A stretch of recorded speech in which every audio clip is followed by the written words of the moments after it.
Assalamualaikum warahmatullahi wabarakatuh. Selamat pagi, selamat diri. Nama saya Muhammad Paundra dengan NPM 2455006, di mana saya adalah pengampu mata kuliah Suku Data yang sedang diampu juga oleh dosen Pak Rio. Jadi di sini saya akan menjelaskan terkait tugas Q. Dalam hal ini kita akan membuat source code dan juga menjelaskan dari source code tersebut, sehingga di sini kita akan melihat daripada antrian diarahkan oleh Vario untuk kita eksekusi. Jadi untuk kita seperti ini. Jadi menu antrian, ditambah antrian, NQ, dan keluar dari antrian, DQ gitu. Tampilkan antrian, ukuran antrian, dan juga keluar, serta pesan keterangan dan pesan input dan output yang akan kita harapkan dari eksekusi program. Jadi langsung tanpa berlama-lama kita langsung eh, jelaskan terkait kode programnya. Nah, jadi sebelum kita masukin untuk menjelaskan baris-baris kode programnya, saya ingin menjelaskan terkait Q itu sendiri. Jadi Q itu termasuk salah satu bagian dari struktur data di mana dia itu adalah suatu antrian. Nah, antrian ini menggunakan prinsip FIFO. Jadi kalau kita tahu FIFO itu adalah first in first out. Contoh umumnya adalah ketika kita ke supermarket ya. Ketika kita supermarket, Indomaret ataupun Alfamart, kita ingin membeli logistik ataupun barang-barang yang pengen kita beli. Nah, saat kita ingin mengantri, kita adalah menjadi salah satu saat antrian kosong ya, kita akan menjadi salah satu antrian pertama dan kita akan dilayani. Setelah kita dilayani, kita akan yang pertama juga selesai gitu kan. Jadi dia berbeda dengan stuck pada umumnya. Kalau stuck tadi mungkin saat dia keluar dia itu adalah yang paling terakhir gitu. Nah, tapi tidak seperti itu ya. Kalau misalnya kita ke Indomaret, kita ingin belanja dan ada 5 orang misalnya yang belanja dan kita adalah salah satu paling depan. Nah, ketika kita di pop misalnya sama eksekusi sistem, tidak mungkin orang paling eh, belakang ya yang keluar. Nah, kalau itu baru stuck. Tapi adalah saya yang paling pertama karena saya yang dilayani, saya yang masuk pertama dan saya yang pertama keluar juga. Jadi first in, first out. Pertama masuk dan juga pertama keluar. Seperti itu, Vio. Nah, jadi di Q itu ada, mungkin kita langsung bisa jelaskan dalam program ini. Jadi saya menggunakan C++ lagi. Nah, di sini ada input ya, IOStream dan Q. Kita tahu lah kalau IOStream ini adalah input output.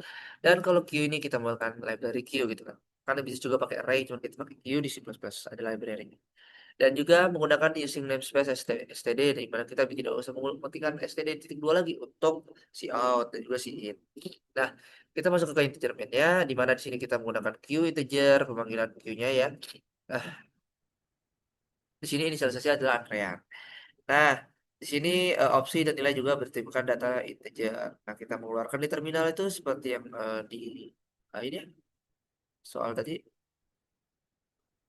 Where is. Nah, kita menu antrian, si out menu antrian, tambah antrian dan queue, DQ, dan juga lain-lain. Nah, ini pilih opsi dan kita masukkan opsi. Nah, ketika kita masuk opsi ini kita ada switch ya. Kita ada persiapan lagi. Gimana kalau kita misalkan membeli integer satu ya, ataupun kayak masuk ke satu. Nah, di sini adalah apa kita lihat sini ya. Tambah antrian. Jadi kita NQ. Kita menambahkan antrian. Jadi kita siap masukkan elemen yang akan ditambahkan ketika kita pilih satu. Nah, kita masukkan nilainya. Nilainya ini integer. Tidak bisa yang lainnya karena kita masukkan integer. Menambahkan data ke belakang antrean. Jadi antrean push nilai. Jadi kalau misalnya kita ada menambahkan data ke belakang antrean, jadi berarti kalau ada antrean lebih dari satu ya, kan ada lebih dari satu, tiga, empat, dan sebagainya. Nah, kita masukkan nilai juga. Bahwasanya nilai telah ditambahkan ke antrean dan kita align dan juga break. Berarti. Kalau di dua itu ada keluarkan dari antrean DQ, di mana kalau dua itu kita mengecek ya, apakah antrean kosong atau antrean empty. Nah, kalau misalnya kita akan menampilkan elemen paling depan, itu si out, antrean pro. Nah, front ini di depan ya. Jadi ada size front. Kalau front ini adalah elemen paling depan. Jadi kalau di stack itu kita tahu top, tapi kalau di queue ini ada elemen paling depan, itu dia front. Jadi telah dikeluarkan dari antrean.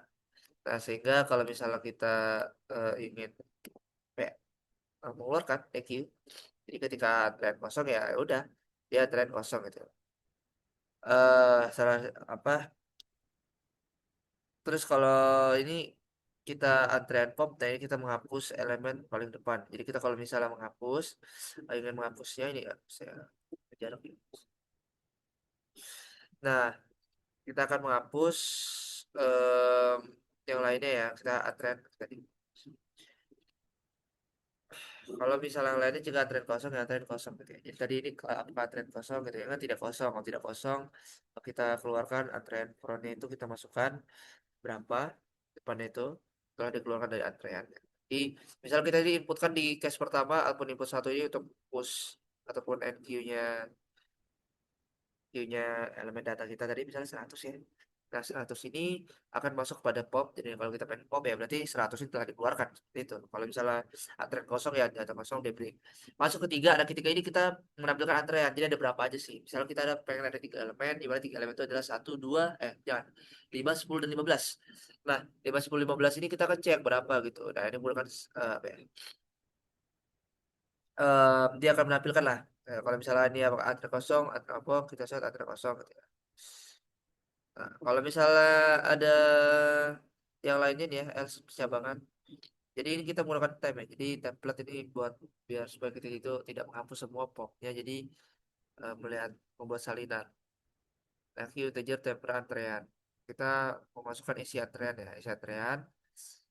Ketika ini ada kondisi ulang terus. Ketika template ini kosong, jadi kita bakal ambil elemen depan gitu kan.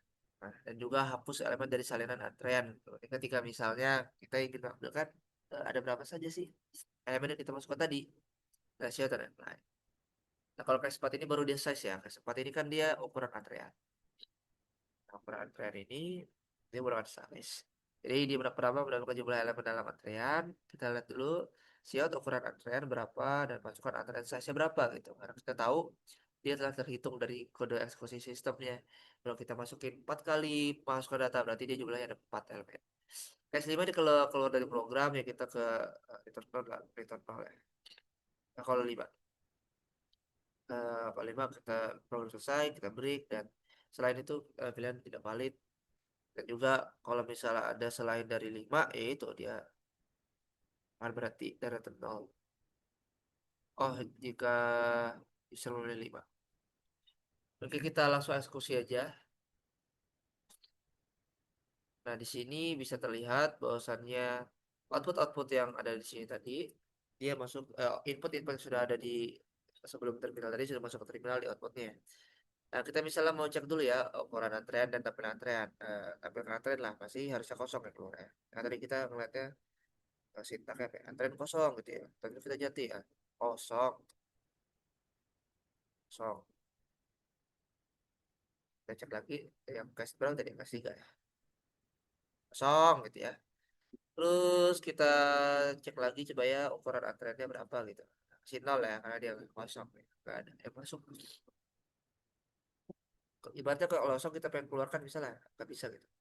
Antrean kosong juga gitu ya. Nggak ada apa yang dikeluarin gitu antrean kosong. Nah, kita mungkin langsung masuk aja ke NQ, ke alurnya. Dan kita ingin memasukkan elemen tambahan itu seperti yang seperti tadi, misalnya 20 ya. 20. 20 sudah dimasukkan, kita cek dulu ya. Tampilkan antrean aja ya. Ada berapa? 20 berarti ya. Isi antrean 20. Kita masukkan yang banyak mungkin. 20, 10, terus 25, kita masukin lagi. Terus ada 30, kita masukin lagi. 35, terus masukin lagi. 40. Oke, terus kita tampilkan antrean. Ada berapa? 40 sampai 20 ya. Jadi 20 dia increment 20 25 30 35 40. Nah, jadi ini kita untuk opsi ketiga ini kita menampilkan ya. Jadi eh, apapun elemen yang kita masukkan tadi, kita push satu ke queue itu kita termasuk pada tampilan nomor 3 ini. Nah, jadi kalau melihat dari queue kan berbeda dengan stack ya. Kalau stack itu eh, first in last last last. Jadi itu masuk pertama tapi keluar terakhiran. Jadi kalau di Q sendiri kan menggunakan prinsip FIFO, first in first out, di mana kita masukkan tadi data 20 ya. Nah, di sini ada data 20. Sorry, oke, data 20. Dan ketika kita ingin pop ataupun DQ, kalau di sini kan di pop ya. DQ itu akan mengeluarkan 20 terdahulu. Jadi dia yang paling pertama. Ibaratnya ini adalah pelanggan pertama yang ingin dilayani oleh kasir di supermarket. Dia yang pelanggan pertama bayar dan juga dia yang selesai membayar. Jadi setelah selesai bayar bakal 25 ini bakal lanjut ya. Nah, jadi kalau kita Tuh kan, kita ambil opsinya. Oh, sebelumnya kita lihat dulu coba ukuran antreannya. Berarti ada berapa elemen? 5 ya harusnya. Nah, ada 5 elemen. Nah, jadi kita keluarkan lah misalnya. Siapa yang akan keluar dulu? Kita cek 3. Ya, pasti 20 ya. Sehingga 2 sisa 25. Kita pop 2 kali. Sehingga apa yang jadi kalau kita pop 2 kali, kita lihat. Nah, kan 30, 25 tadi keluarkan. Sehingga sisa 35 dan 40. Seperti itu. Jadi, sebenarnya kalau di Q itu adalah first in, first out. Dan ya ini, logikanya seperti itu. Dan terakhir kelima kita menjalankan keluar dan juga program selesai gitu kan. Code execution successful. Selesai seperti itu. Dan kalau misalnya kita menjalankan ulang terkait input yang lebih dari 5 ataupun setelah 1 sampai 5, misalnya 6, ya tidak valid. Berikut itu saja bisa saya sampaikan. Jika ada kekurangan dan kesalahan penyampaian informasi, saya mohon maaf. Saya Rio, wassalamualaikum warahmatullahi wabarakatuh.